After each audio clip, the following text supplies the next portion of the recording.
Hi, I know, I'm back again so soon.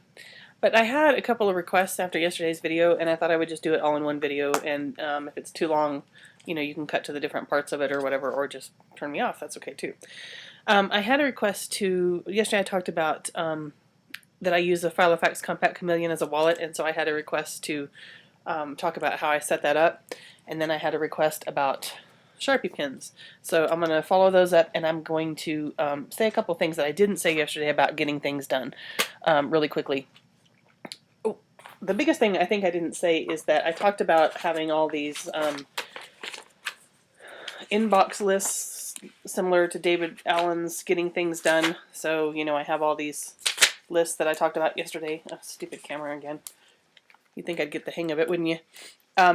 And what I do with the to-dos don't just hang out here. And I talked about how I'm using you can see that I used the jeepers out of it yesterday, but I was talking about how I used my week on 2 pages right now in columns. So what I do is that I will go through these to-dos that are in the front on my action list, my specific lists, my to-do lists, and then I'll go through and plug those in at the top of the columns. I haven't done it for this week yet. I'll probably work on that this evening. So I'll just pick something. If they have to be done on a specific day, obviously I'll put them on the specific day. What bothers me about this Filofax setup is that there's no space to do just a to-do list like this week. I prefer to have space so that I can just do a to-do list. Very few of my to-dos are day specific, and so as long as I get them done sometime that week or whatever, then it's okay. This doesn't have room to do that. So what is neat though about days and columns is that you could potentially just put them all on Monday and then move them across to the day you actually get them done, or leave them on Monday and check them off as you go during the week, whatever. So they don't just stay on those to-do lists in the front, they do get moved to the weeklies. The second request I had was about Sharpie pins. I had a question I talked about these Sharpie pins not bleeding through. This is what they are. They are felt tip. I love a good felt tip pen. They're a very fine point felt tip, just like regular Sharpie markers, but they're Sharpie pins. See? Somebody sent me one in a package of something they sent to me, and I wish I could tell you who it was. Thank you again, because I absolutely, obviously love them. They sent me this turquoise one, and I loved it so much I went and bought a package. And what was in the package were these, there was this mint color, which is very, very light, this sort of peach color, which is very, very light. These two are very light and work better as highlight colors than they do writing anything in. And then this hot pink and this turquoise, these are the two I use primarily for writing stuff in. But Romy asked, and I'm going to use her name because she uses her name on her videos, and you're probably watching those as well. Romy asked me about them, and she was surprised. She says, they don't bleed? And I said no, and here you can see how light the peach is, Romy, and the mint. Here's the hot pink. Here's the turquoise. So I just put your name so you can see. I hope this doesn't upset you. But you use your name on your videos, and I thought that would be okay. So here it is, and then I wrote Sharpie pins rock. Here's the back. This is just plain white Filofax paper, right? Here's the back of that paper. See? You can see a little bit of show through right here, right there, where I wrote the rocks, and I wrote rock, and I went over the R in all 4 colors, and these in a few of the colors. And so you can see a bit of the show through here. Very little. See? But no bleed through. Even when you write heavily, when you highlight something, when you make arrows, whatever, there's absolutely no bleed through. Very, very little show through. They're excellent Filofax pens. Okay. So the third one is, how do I use my Compact Chameleon as a wallet? I bought this when the Chameleons were on for $37.50. Some of you have seen the video where I also got the raspberry, popped it open, was talking about it, blah, blah, blah, so excited.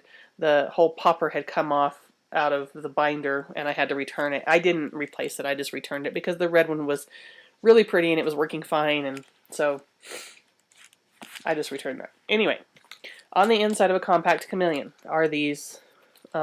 when you open it, they're vertical, well, I don't know if you call them vertical or horizontal pockets, whatever. They're cut this way, so I keep my debit card, my insurance cards, my ugly driver's license, my work debit card, and that's a P.F. Chang's card.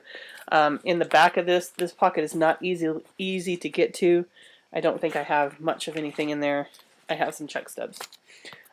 So I don't keep much in that because it's difficult to get to. One of the things that kept my personal really stuffed was all the flotsam and jetsam that I like to keep. Flotsam and jetsam, let me slow down. That I like to keep in these business card holders and clear envelopes. I like to keep pictures of my kids. There was a fortune from a fortune cookie. I keep business cards from people I know, people that I've ordered from before. There's Jasmine Beckett Griffith, Strangeling.com, cards that I've gotten from people. Planet Millie, if you don't read her blog, you should. Execlair, some things that I've ordered. I keep extra deposit slips in here. Kaboom Test Labs in Albuquerque, this piercing studio in Albuquerque where I went. The Green-Eyed Owl, it's herbs. Some more, I'm not going to show those because they have people's personal information on them. Those are all just personal cards from people they've sent to me. Then some insurance cards, some punch cards, and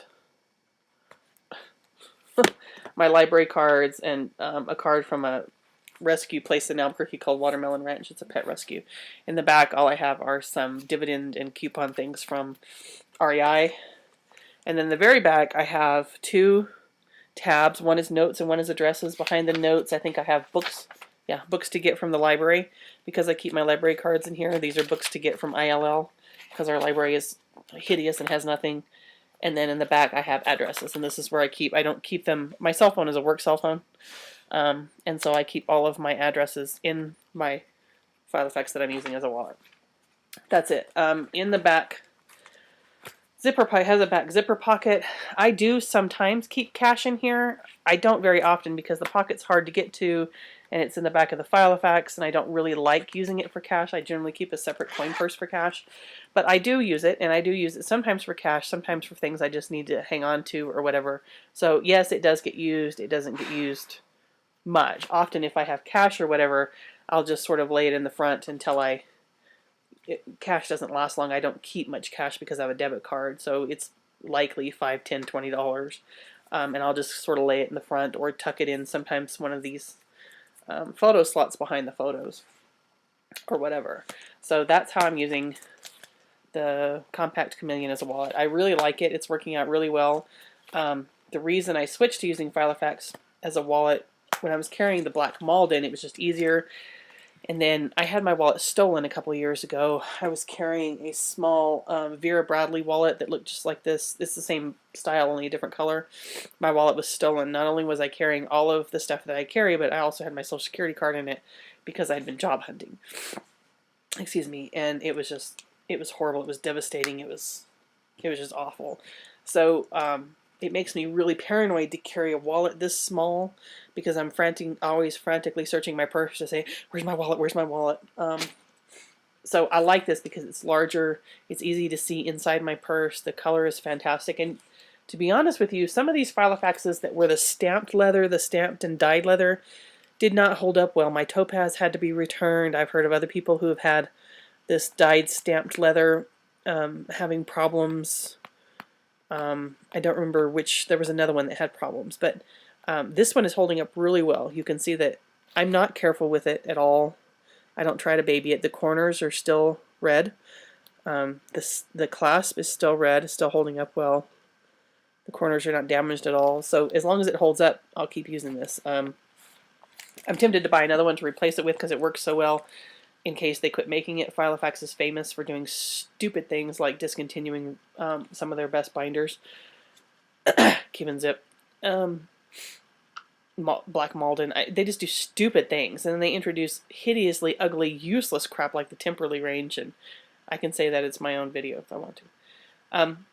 So I'm tempted to buy another color maybe, or replace the red or whatever, and just keep it in storage until this one wears out. But I hate to spend money on something that's just going to sit too. So tempted, but I don't know. Because no doubt, as soon as I decide to, they will have discontinued every single color but black or something, or they'll have discontinued all of the compacts. But anyway, that's how I use it. That's what the Sharpies are like. And if you have any more questions, holler at me, and I will see you soon. Thanks for watching. Bye.